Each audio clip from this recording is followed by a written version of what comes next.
Hi Aquarius, this is Jeff. Welcome po sa ating channel. Ito ang yung weekly Kabay Tarot reading for May 5 to 11, 2025. Kung naka-resonate kayo, comment down. Kung hindi kayo naka-resonate, ibigay niyo po sa iba kasi general reading po ito. This is for you, Aquarius, ngayong May 5 to 11, 2025.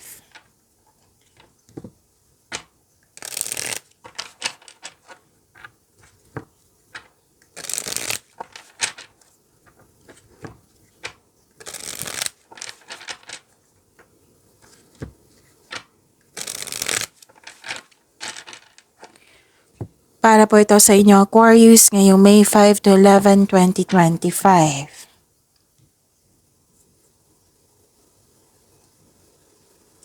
Maraming salamat po sa inyong patuloy na suporta at maraming salamat din po sa mga hindi nag-skip ng ads. Gamitin ang reading na ito bilang gabay lamang sa mga hindi pa nag-subscribe, subscribe na po kayo at click bell notification para malaman nyo na may bago tayong video.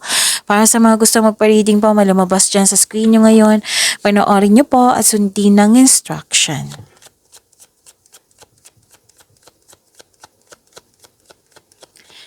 Spirit's Guide, mga ganapa para kay Aquarius ngayong May 5 to 11, 2025 ay need 3 cards po.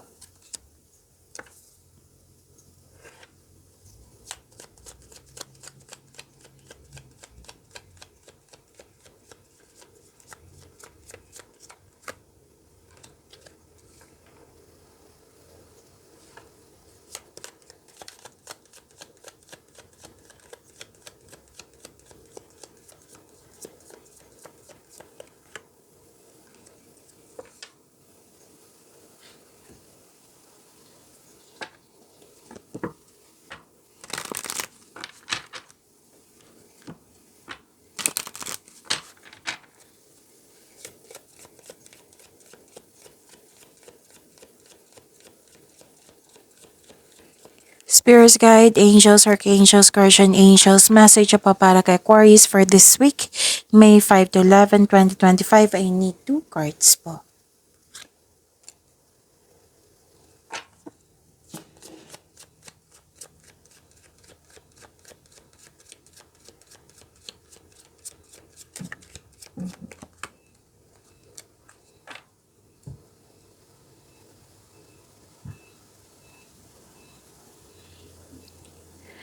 Okay, Aquarius. Mga ganap po, wag po kayong maniwala agad sa chismis. Alamin niyo muna kung totoo ba ito or hindi.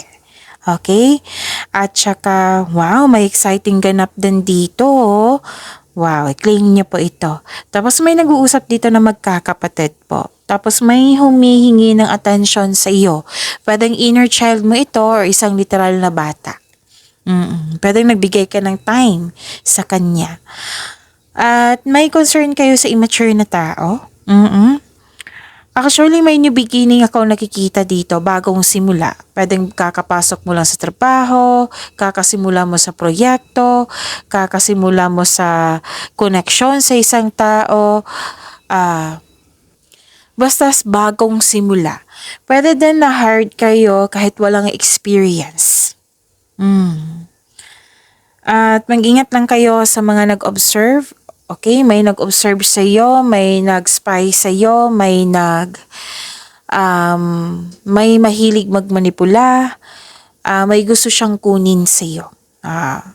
Usually sa comment section, ano yung kunin niya, Miss Chav? Itanong niyo po sa inyong intuition. Ang importante nito, malaman mo, alamin mo muna kung sino ito. Malalaman mo to kung sino ito kasi mahilig magmanipula, nag-o-observe sa'yo, di ba? Mapapansin mo may nag-o-observe sa'yo. Tapos yun, itanong niyo po sa inyong intuition para siguradong sigurado.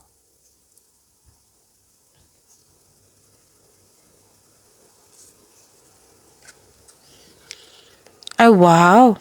444, soulmate connection.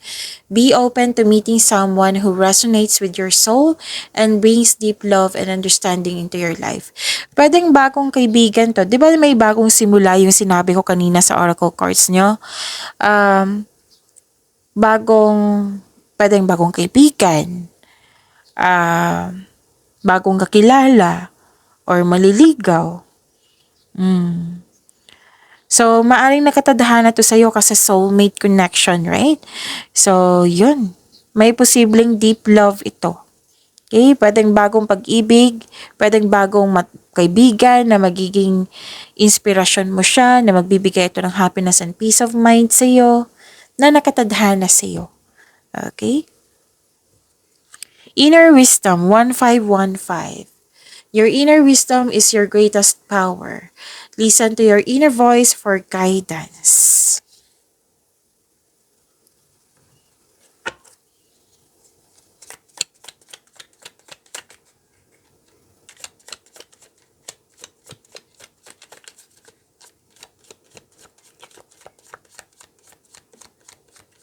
Spirits guide, ano po yung energy ni Aquarius ngayong May 5 to 11, 2025?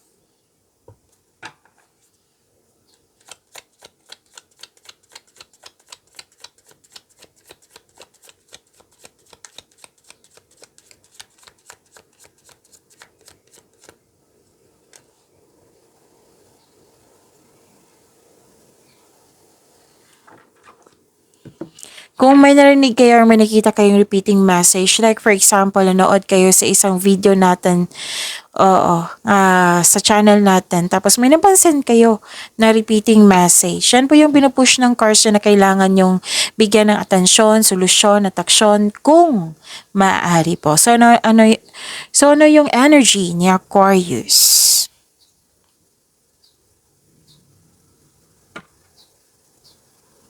May hindi kayo natapos dito. Pwedeng trabaho ito. Oo. May dahilan yan. Pwedeng may delay celebration. Pwedeng you felt empty or may na-miss kayong opportunity or lack of fulfillment. Excuse me, kailangan ko mag-burp. May na-end dito na cycle at dahil nito ay hindi ka ready sa changes. So this is ending, tapos may new beginning, tapos hindi ka ready sa mga nagbago or hindi ka comfortable.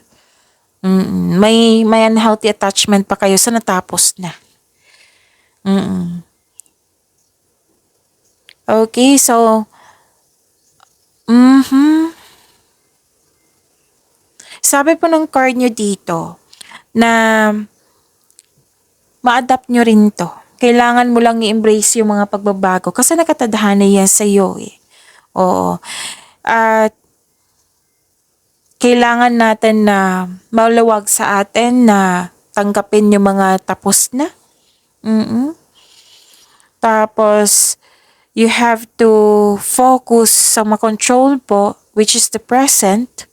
Let go na. Let go na yung mga nangyari na at sa yung mga nakaraan. Okay? Tapos, may advice ang card nyo dito kasi may nakita kong pagsisisi dito eh. So, I think hindi pa ito nangyari.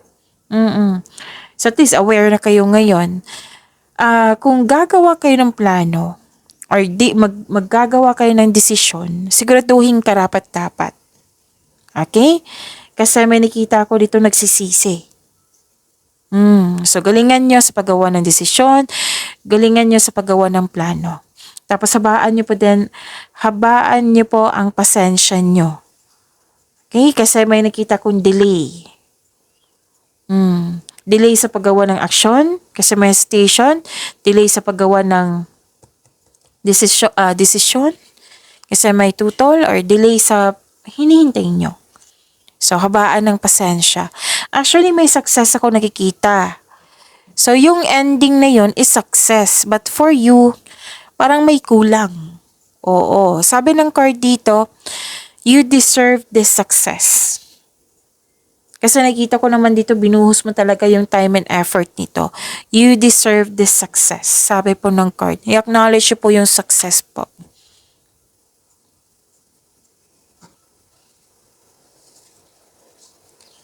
So, you deserve your success and embrace the new situation, which is new beginning. Kaya nga may sinabi dito sa inyong oracle cards na may new beginning.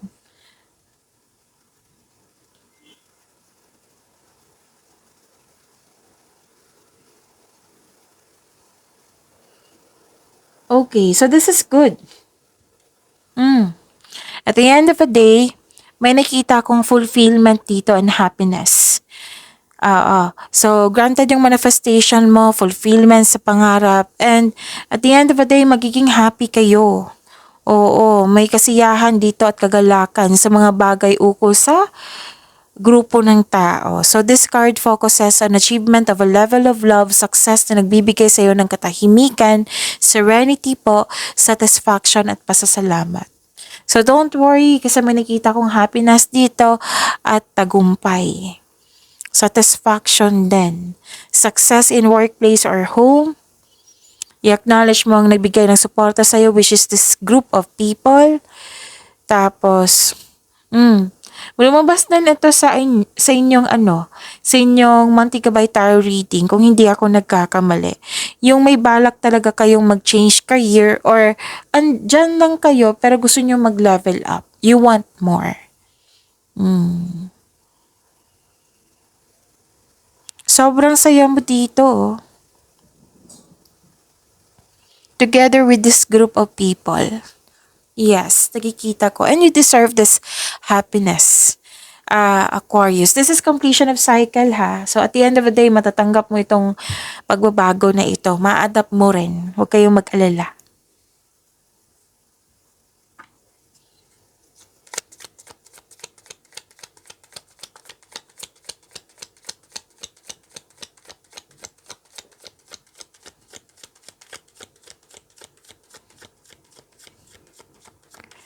Spirit guide ko, you're in money ni Aquarius ngayong May 5 to 11, 2025.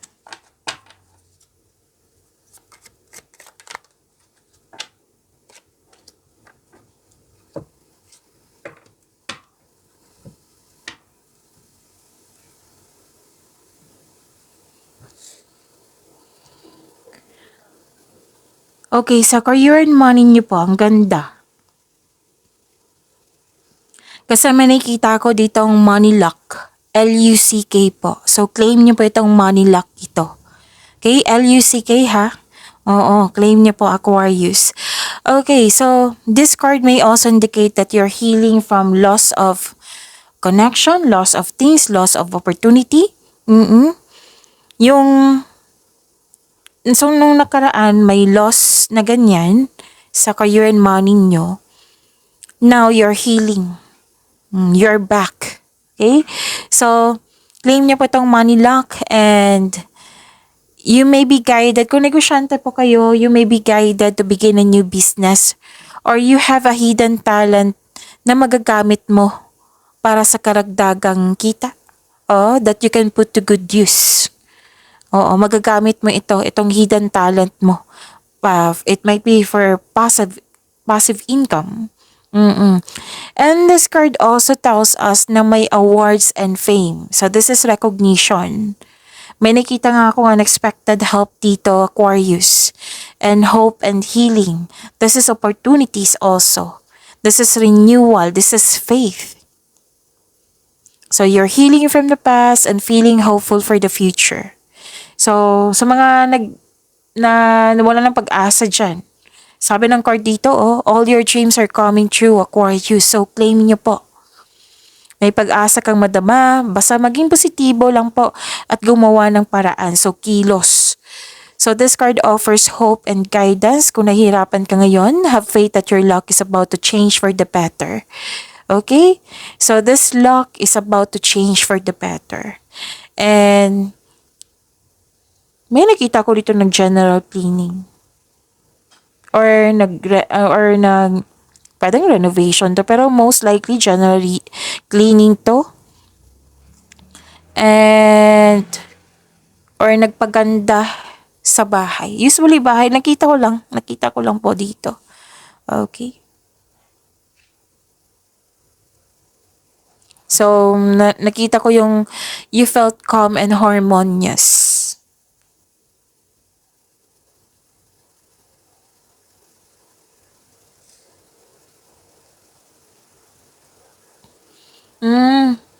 Okay. Kaya pala So, yung loss na nangyari last week or the other day, pwedeng conflict siya, nagkaroon ng competition, rivalry, selos, inggit. Pero now, you're healing na. You're healing na. May concern ka dito sa mapanilang na tao eh. Concern to the other day or last week.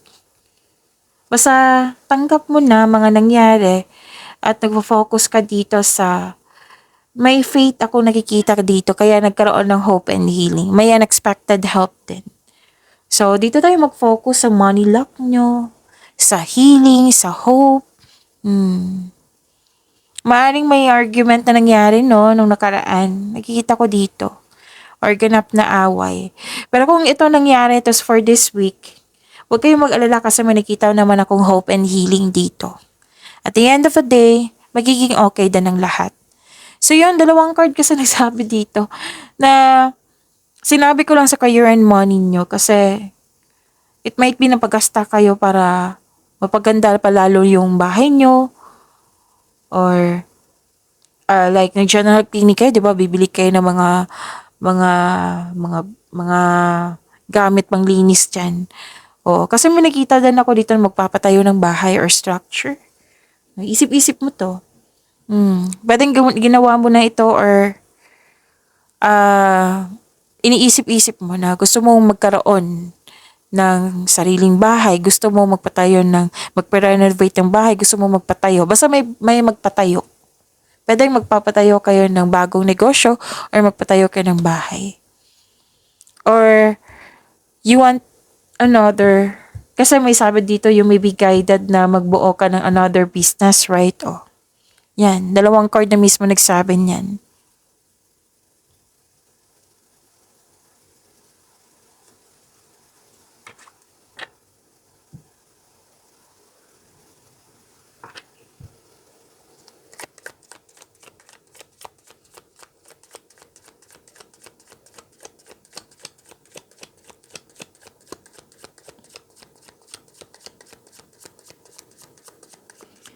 Spirits guide, ano po yung love life, self-love, partnership, and romantic Aquarius. Ngayong week na ito,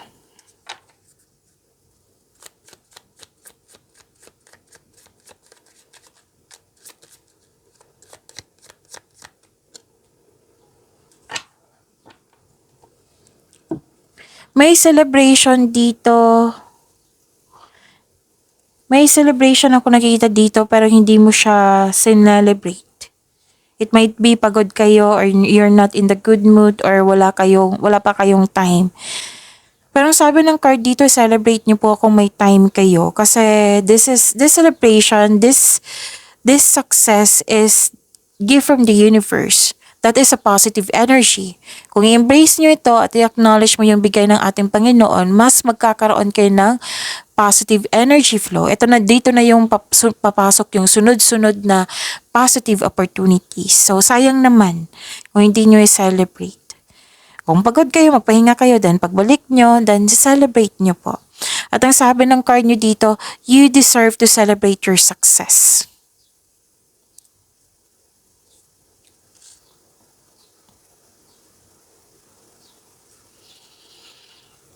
Okay, so you're receiving love. Maraming movement ako nakikita dito. It might be nag-general cleaning, naglilinis ka dyan, oo, may nakita, may nakita talaga akong ganito, Aquarius. So, it might, full of creativity, may growth and expansion dito. May malaking influence ang isang mother figure. It might be this is you na malaking influence mo sa mga tao. It might be this mother figure, pwedeng tinulungan mo siya or pwedeng malaking kanyang influence sa araw na ito. Baka siya yung nagbigay ng love sa iyo. Oo, or nalagaan kanya. This is also fertility. Okay. So this is beauty and happiness. So sa astrology pa, this is Venus. This is love, beauty, money, and creativity. Wow, ang ganda nito. So, nagkaroon kayo ng time for yourself, nagpaganda kayo, nagpapogi kayo, na nag-ayos kayo, pwedeng nagpasalon kayo, nagpa-massage kayo, nagpa-spa kayo, or bumili ng gamit na nagbigay ng pampers sa'yo. Nakikita ko yung happiness dito, kanina pa. Happiness and happiness, and you deserve this happiness. And may development, may success pa rin. Wow. Success pa rin. Aquarius, claim niya po. So, sa mga single dyan, the advice is allow yourself to receive love and acknowledge that you can attract romance by loving yourself first. So, kung hanap mo green flag, dapat magsimula ito sa atin by loving ourselves first. Kasi ma-attract natin yung mga green flag basta may you love yourself more. Okay? So, sa mga buhay mag-asawa, sa mga marelasyon dyan, this is a fertility time. So, kung lalaki kayo, it might be your partner is fertile ngayon. Oo. Kung babae kayo, fertility. Oo, kung ayaw nyo mabuntas, then use protection. Alam nyo na yan. So, yun. Remember to practice self-love. Ang ganda. So, pag-imanin nyo po yung blessings sa binigay sa inyo, Aquarius. See you tomorrow. Maraming salamat po.